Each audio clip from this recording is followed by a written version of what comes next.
Hi, welcome back to this session of Paint This with Jerry Yarnell, right here at the beautiful Yarnell School of Fine Art. And boy, we are having a great time with this wonderful painting called a Cunning Predator.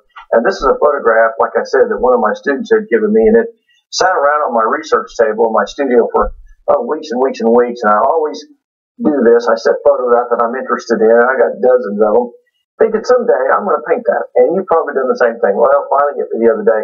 I've got to do this. So I'm going to do it on the program to teach you some wonderful techniques. We're doing all these grasses and tall grasses and things like that. But it's also got an animal in it. A lot of people have written and asked about animal. So here we are. This is the third program in this particular painting. Here's our beautiful reference material. You can see now it's getting closer and closer to our original. We started with the darker background. Now it's starting to come into play. The very things that I told you guys about.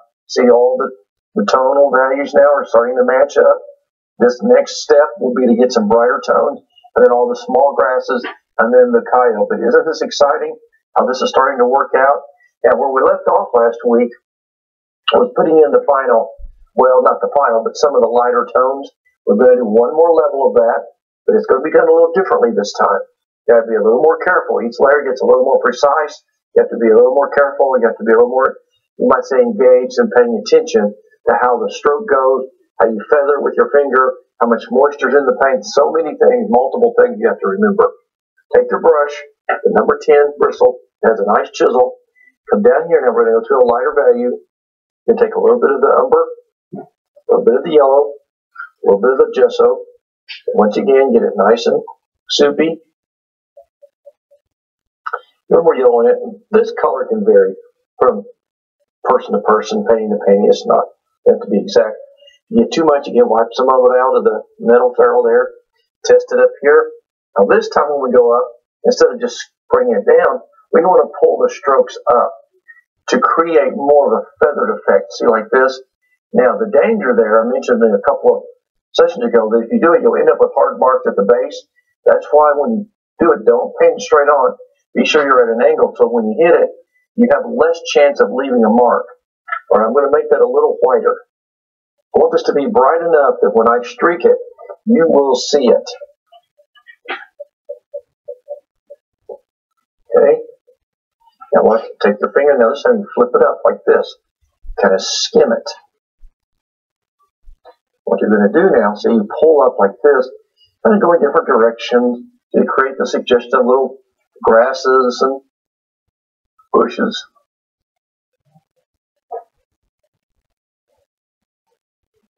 Plus, it creates a better feather, a better blend. It looks more natural. Kind of your regular shapes.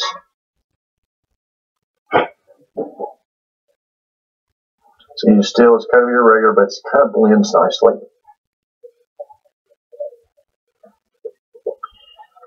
So just kind of flip it. Makes them look pretty tall. Because if you're just skimming, you know, it's going to blend in. Like, even if you get it, you think it's too tall, I wouldn't worry about it because it probably isn't. I mean, obviously you don't want to go all the way to the top, but what this does now is give you that nice, subtle, overlapping grass that helps to create that blurry background. Okay, now we've got this irregular edge along here. Now we're going to brighten it up just a little bit. Take this mixture, add a little more white to it. Keep it thinned down. Remember, it's really kind of soupy. Flatten the brush out. Now skim again the surface like this.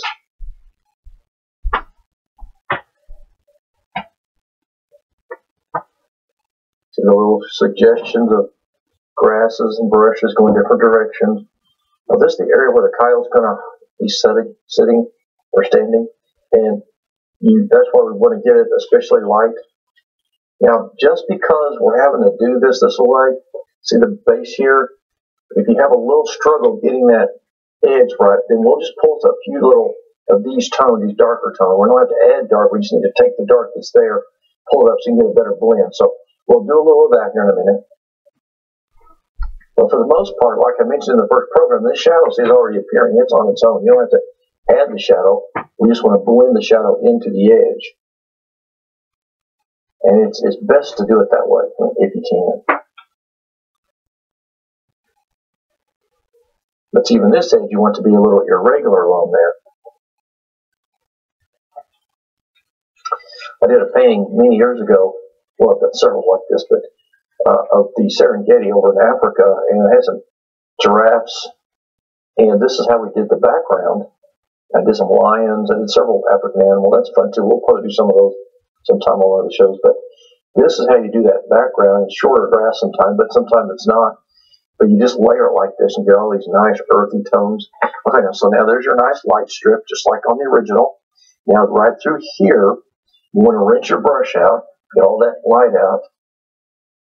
Now don't mess with your lighter. We're going to use that again in a minute. Come over to another section. Take the umber, a little bit of purple, a little bit of yellow. I might have got that a little bit too light. Let's see. I'm going to test this. I think we can probably live with that. It's a little red. Let's put a little more yellow and a touch of purple in there. Now remember, purple and yellow are complements to each other, so it's called what we call graying a color. They gray each other out. And really what a complement does, folks, and when you hear the word gray, remember there's two terms for gray. There's gray, the color. Gray. Everyone knows battleship gray, whatever it is. You mix that. But when you gray a color, you add its complement. What it means is you kill its purity. So if you have yellow and it's too bright, add a touch of purple, which is its complement, it kills its purity. You have red, it's too bright, add a touch of green, which is its complement, kills its purity. So when you hear me or any artist say, when you gray that background a little bit or gray that color, that means you're going to take a little bit of its complement, add to it to kill its purity. It makes it a softer tone. So that's what that means. And if you haven't been around that lingo and understood it, that's probably good for you to know that. And so what we're doing here is the same thing we just did with the light. If we use a little bit of that darker tone and we pull it up, see I'm pulling it up in there? And what I'm doing that for is to create a softer blend on this edge and help strengthen the shadow, but it also pulled up some nice little bit of a weedy effect over the edges. Come down a little bit further. You can actually pull down if you want to. If you're careful, you don't leave a hard edge. But now see your nice shadows in here. Alright, now that you kind of got this done, now we come down to the foreground, but its final color in. And I love that color down there. Let's try to not lose that. Come back over here. Add quite a bit more yellow to that. And some white too, of course, to get it really clean.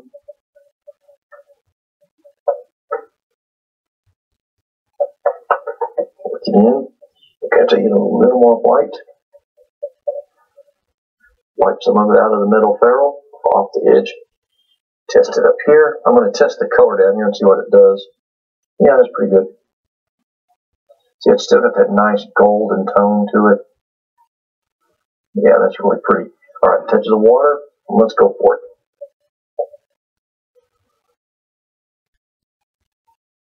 Pull up.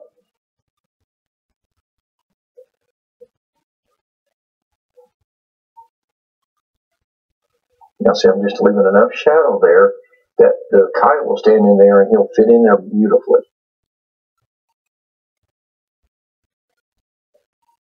Now I got to keep reminding all of you that when you put these tones in here, they do dry a little darker. So you put that little bright gold or that color in there and you think, man, it's awful bright. Just give it a couple of minutes. You'll be surprised. It'll pretty much disappear. And sometimes it'll disappear and you think, wow, now it's too dark. So you hit it again. And frankly, that's why I like this technique, because we're just layering. And when you do all this layering, it's just really cool. Because then you don't have risk. Well, there's always risk, but you don't have as much risk in getting your painting too solidly toned. Here you got variation of values and colors. Isn't that beautiful? I just love this effect. Now that's pretty much underpainted. Now the next step is to get really aggressive. And we're going to go now to our number 4 or your number 6 chisel-edged synthetic nylon brush. Now remember, these have that real sharp chisel. critical for this next step. You're going to love this. Now we're off of the boring layering. I told you in the beginning that this would be a little boring for a while because of all the layering. Now we're past that. Come down here, take your chisel edge brush right back to this. Take a little bit of white, a little more yellow. Get it very, very, very, very, very creamy. Get a little brown. The umber turned it sort of that gold. Work it evenly into your brush. Again, wipe some of the excess out. A little test up here. And we're going to start up in this center section. Now take your brush like this, and you're going to go up like this. And see, I'm going to make all of these little, got to get my brush nice and chiseled. There we go.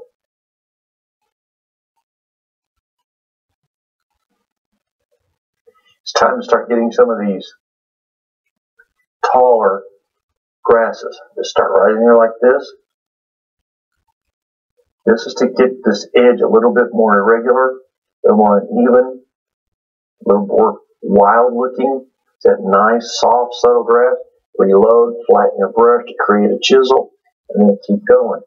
If you get one that's a little fat like that, really for the most part, if you can pull it off and go ahead and bring it up there, make it a little taller, and then just hide it in with the rest of them, you'll be fine. And you do want some fatter ones, but sometimes you don't want to get them too fat. These chisel edge brushes are great for this. One out there a little bit further. So yeah, there we go. Yeah, I like that one.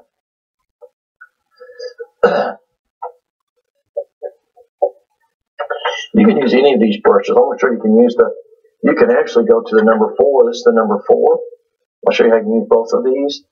If you want some little bit fatter ones, you can go to this one to get a few skinnier ones.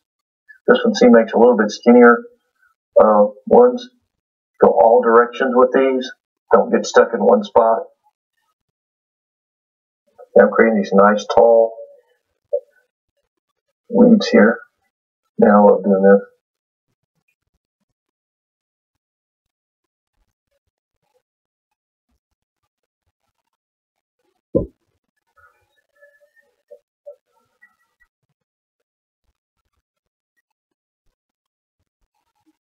See that little bit of nice contrast against those darker background is starting to pay off for us now. A few more in here.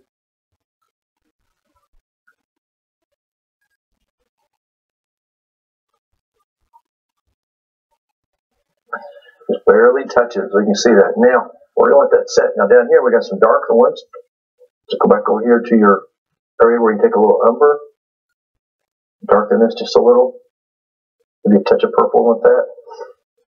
Technique's the same, just a little darker value.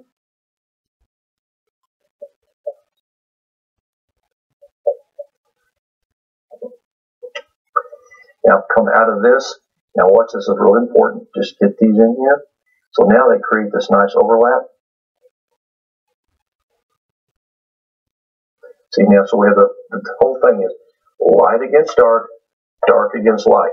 That's your contrast rule kicking in that you have in almost every single painting in the whole wide world.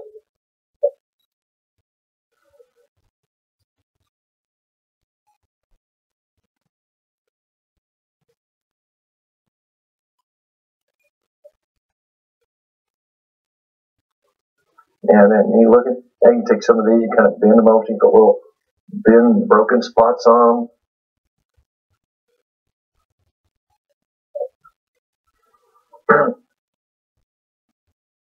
See, some are going to be more leaning, some will be taller, some are shorter, some are thicker, some are just bend some over. Have a lot of fun going different directions, overlapping, making tighter clumps in some spots, a little more space in others.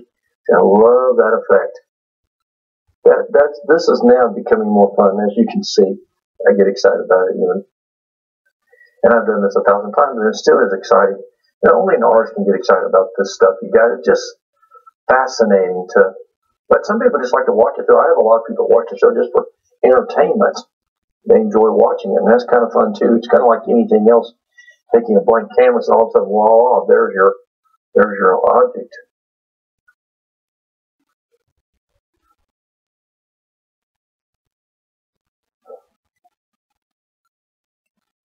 So now we're getting all of our areas blended together nicely. Then we'll come down to the foreground, put the tall ones in the foreground. Then we'll put all those little seed pods and little wispy things on. I'll show you how to do that. It's kind of fun. And you can even come up here, you guys, and just add a few little darker spots within this. See, I'm kind of skimming it, just adding a few little dark areas. You're not necessarily making a particular weed. You're just giving it just a little more contrast here and there, so that it doesn't look just a solid mass, which actually it kind of is anyway, but I still like to add a little bit of contrast up in here, just to break up the monotony of it all. Pretty cool.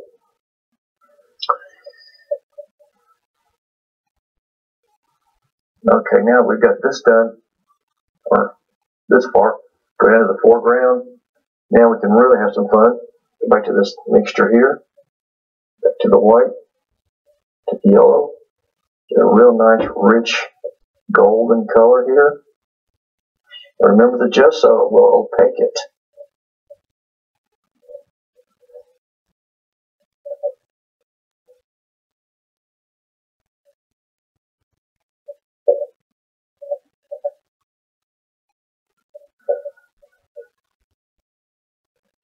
Okay, now to get this nice, rich golden color. Now these can be a little more dominant, but definitely brighter.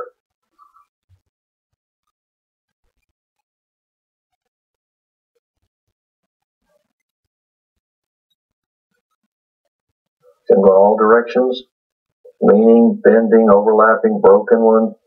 This is that collection of really wonderful overlapping weeds that give this painting this drama.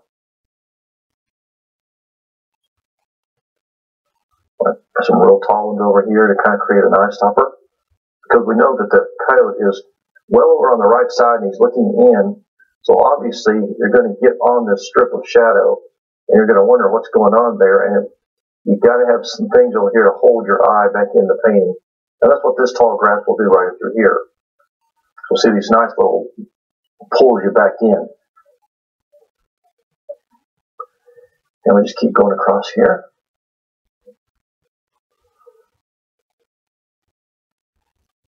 So you do want to just pull it over.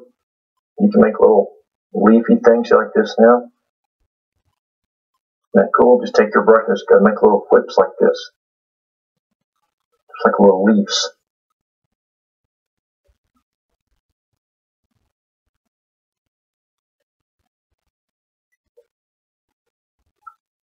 Just a little flick of the wrist. Anyway, let's go on and get this in here, and I'll show you some more of that stuff here in a second. I get carried away doing things. You'd think after 30 years of doing this, folks, that you'd get tired of it. But painting is kind of like anything else in life that you love, that you're passionate about, or something, that you just, it's just born in you. And painting it's just born in me. Kind of like eating popcorn. Once you get started, you can't stop.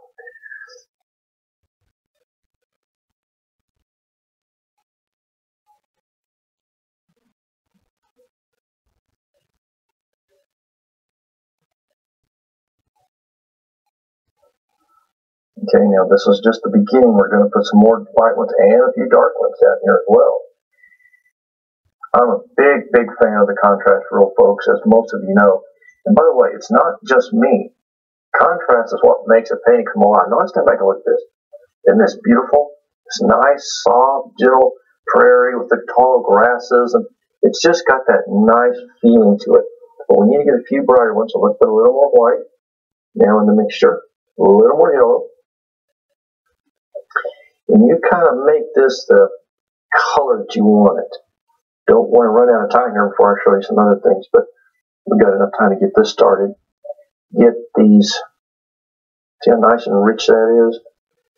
Now I'm going to wipe the excess off the metal ferrule. Keep your brush very flat. These synthetic brushes need a little more moisture to operate than your sables or your bristles, so that's why you see me really keeping that moisture content up. And then we got to get a few brighter ones now. See, every time you add another layer, you create that depth of field, because the ones behind are a little blurrier. Not quite as dominant.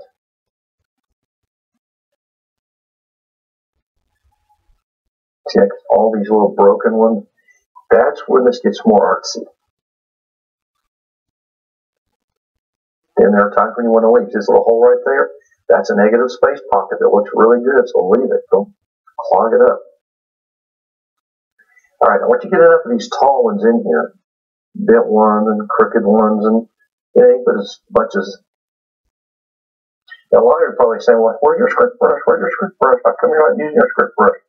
Well, in this case, folks, you can. You can pull it out here in a minute if you'd like, and we may do that next week.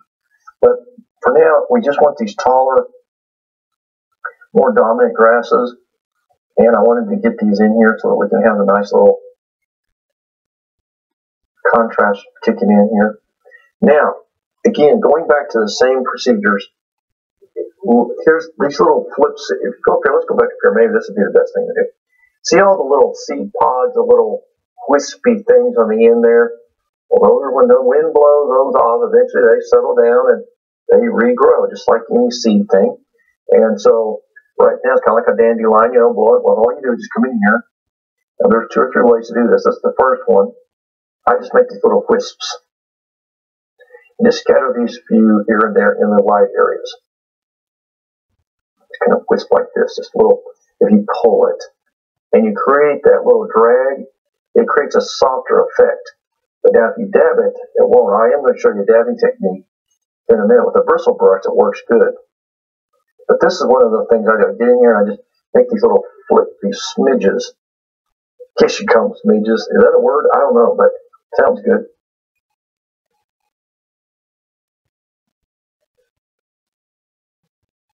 So you can put them go in different directions, different places. I have one here that's a little more dominant. Make some a little bigger.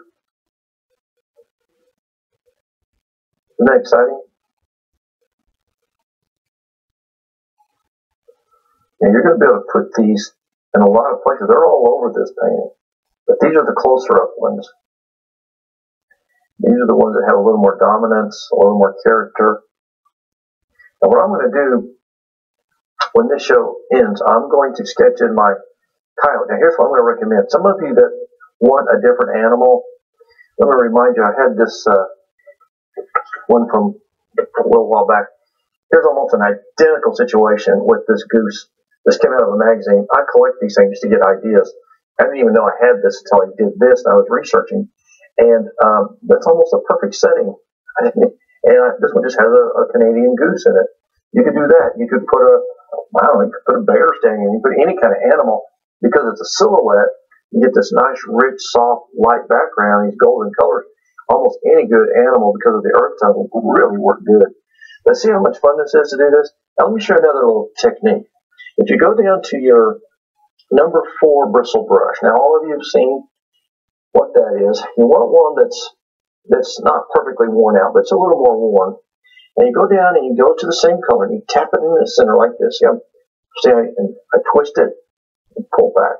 Actually, let's go up here to my dabble brush and see it better up here. Take your color and see how I kind of flatten it out like that. That leaves it so you can come up here now and you can tap like this.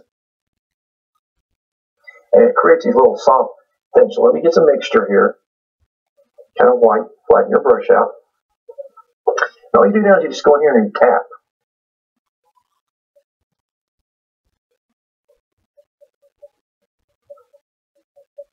And just be sure it's just light little taps.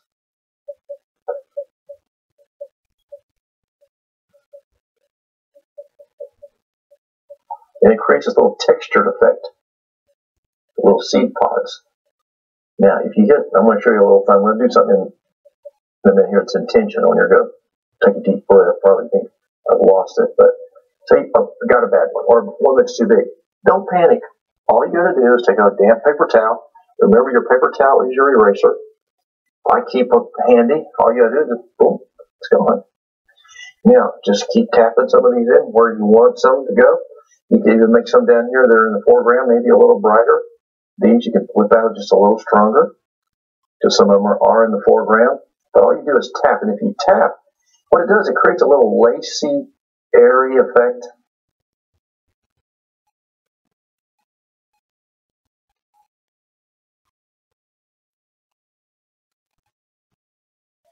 Now let's go here to the photograph. I want you guys to look at this. See, they're all over the place. This is just necessary. So don't be afraid of it. You'll have a tendency to put too few, thinking you're making it too busy. And in this painting, you're not. And once the coyote goes in, we'll put a few more in because some of them are overlapping, and some of the weeds too. But you've got to get enough of these in here, folks, that it looks good.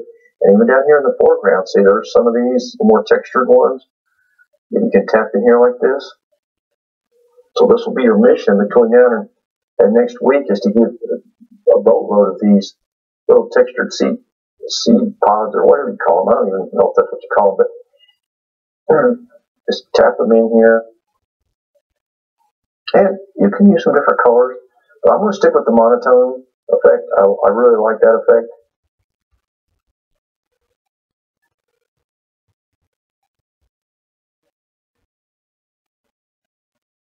Isn't that cool looking?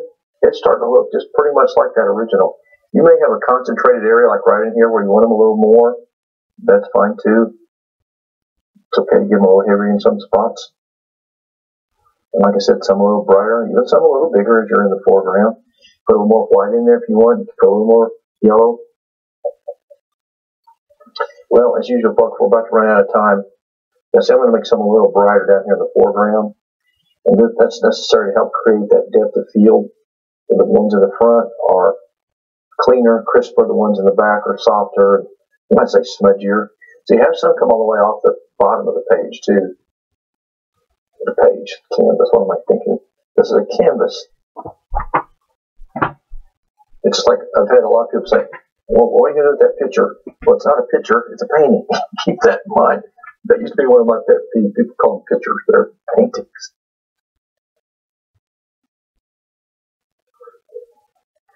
Okay, folks, this is what you're going to do. Your homework is to put all these little seed things in here to create some nice texture, and a lot of contrast, a lot of interest. And then what